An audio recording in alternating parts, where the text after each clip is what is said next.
السلام عليكم ورحمة الله وبركاته. أحبائي وإخواني إخوة الإسلام، معكم المستشار أحمد عبد ماهر، المحامي بالنقد والباحث الإسلامي، في بث جديد، بس هذه المرة عن رفع قضية ضد الأزهر وضد وزارة التربية والتعليم. فالحقيقة الأزهر ووزارة التربية والتعليم أخطأوا في حقنا، لذلك أنا عايز أرفع عليهم قضية. ففي ناس كتير قوي خافت من حكاية القضية دي، أكن مثلا هنرتكب جريمة ولا حاجة. ده ربنا بيقول: إن أريد إلا الإصلاح ما استطعت وما توفيقي إلا بالله عليه توكلت وإليه أنيب. أنا هرفع القضية علشان أرفع الخطأ اللي واقع فيه الأزهر ووزارة التربية والتعليم. ما هو لما النهاردة الأزهر يدرس لنا إنه في عقائدنا انه المفروض انه الرسول عليه السلام كان جاهل. انا مش قادر انطقها بصراحه، ان الرسول عليه الصلاه والسلام كان جاهل وامي، بمعنى ان هو مش عارف، ما بيعرفش يقرا ويكتب، وربنا بيقول له اقرا. طب ربنا يا رب انت بتقول له اقرا وهو امي ما بيعرفش يقرا ويكتب؟ مش بتقول النبي الأمي الذي يجدونه مكتوبا عندهم في التوراة والإنجيل مش هو أمي؟ طبعا فسروها السادة الفقهاء والعلماء والأئمة واللي طالعين لي بيهم قوي فوق قوي، إنه الأمي ده اللي ما بيعرفش يقرا ويكتب بس. ما ينفعش حاجة تانية، ما ينفعش إنه الرسول عليه السلام كان أمي الديانة، ما كانش نزل عليه كتاب قبل كده، لا هو ولا قومه. والدليل ان اليهود في مكة كانوا بيقولوا: ليس علينا في الأميين سبيل. كلهم أميين. أميين في ايه؟ أميين الديانة. امال كانت المعلقات، الشعر الجاهلي اللي كان بيتكتب ده ويتعلق، احسن قصيدة تتعلق على أستار الكعبة، ده كان عشان ايه؟ كان عشان انه كلهم اميين. ليس علينا في الاميين سبيل، والنبي الامي اللي هو ما بيعرفش يقرا ويكتب، وربنا بيقول له اقرا. طب مش ربنا قال لا يكلف الله نفسا الا وسعها؟ طب ازاي تقول له يا رب اقرا وهو ما بيعرفش يقرا ويكتب؟ علمونا كده في المدارس، علموني وعلموك وعلموكي انه النبي ما كانش بيعرف يقرا ويكتب، وقال: ما انا بقارئ. مش ده حصل؟ حصل. سألت بقى أحفادي النهارده بعد ما عندي 80 سنة تقريبا، سألت أحفادي: يا ولاد، يا جودي، يا حسين، علموكوا في المدرسة إنه سيدنا النبي بيعرف يقرا ويكتب؟ أم حسين قال لي: لا، ما بيعرفش.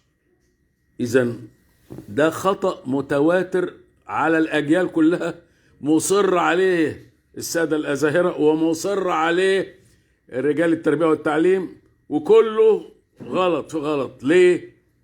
لأنه لا يكلف الله نفسا إلا وسعها. أنت خلقت تناقض في القرآن الكريم. أنت بتطعن في الله عز وجل لما تقول النبي ما بيعرفش يقرا ويكتب، بتطعن في الله رب العالمين اللي بيقول لك: لا يكلف الله نفسا إلا وسعها، لها ما كسبت وعليها ما اكتسبت. يبقى إذن ما تعلمش كده، ما ينفعش. وتفضل 80 سنة في حياتي أنا. طب أنا هروح لربنا هيقول لي: تعالى أنت ليه ما نهيتش عن المنكر بتاع إنه النبي ما بيعرفش يقرا ويكتب، وبتاع إن أنا متناقض في القرآن؟ ربنا هيقول لي كده. هل أنا كنت متناقض في القرآن يا أحمد يا عبد ماهر؟ أقول له: لا يا رب. طب عملت إيه؟ أقول له: ما عملتش حاجة. إذن الأزهر ده لازم يصحح، ووزارة التربية والتعليم دي لازم تصحح ولازم تعتذر، وهرفع عليهم دعوة تعويض 5 جنيه. كل وزارة تدفع 5 جنيه، الأزهر يدفع 5 جنيه. أنا مش عايز فلوس، أنا عايز أبرز قيمة عليا، أبرز تقديس لله عز وجل، أبرز تقديس للقرآن. ده اللي أنا عايزه. مش عايز مكسب فلوس عشان يلغوا الكلام الفارغ اللي هم بيدرسوه لنا ده ومصممين عليه. وبعدين، هل صحيح كل كتب التراث اللي هي بقى كتب الأحاديث. من قال لا إله إلا الله دخل الجنة، من قال لا إله إلا الله مقيم بها دخل الجنة، من قال لا إله اذهب إلى من وراء هذا الحائط فمن قال لا إله إلا الله فبشره بالجنة. من قال لا إله إلا الله مقيم بها قلبه دخل الجنة. قال وإن زنى وإن سرق، قال وإن زنى وإن سرق، قال وإن زنى وإن سرق، قال وإن زنى وإن سرق. ثالث مرة قال وإن زنى وإن سرق، قال وإن زنى وإن سرق ورغم أنف أبي ذر. دي أحاديث ما تتقالش إلا للمهابيل بس. الرسول عليه الصلاة والسلام ما يقولش كده أبدا. عارفين ليه؟ لأنه أنزل عليه فمن يعمل مثقال ذرة خيرا يره ومن يعمل مثقال ذرة شرا يره. يبقى بما إنه هيتحاسب على الخير والشر، يبقى مش مجرد إنه قال لا إله إلا الله محمد رسول الله يبقى هيخش الجنة وإن زنى وإن سرق، ولا هيخش الجنة لأنه قال لا إله إلا الله، ولا اللي من وراء هذا الحائط هنبشره بالجنة عشان قال لا إله إلا الله. المسألة محتاجة عمل. فأما من أعطى واتقى وصدق بالحسنى فسنيسره لليسرى، وأما من بخل واستغنى وكذب بالحسنى فسنيسره للعسرى. إذن في حساب. ونضع الموازين القسط ليوم القيامة فلا تظلم نفس شيئا وإن كان مثقال حبة من خردل أتينا بها وكفى بنا حاسبين.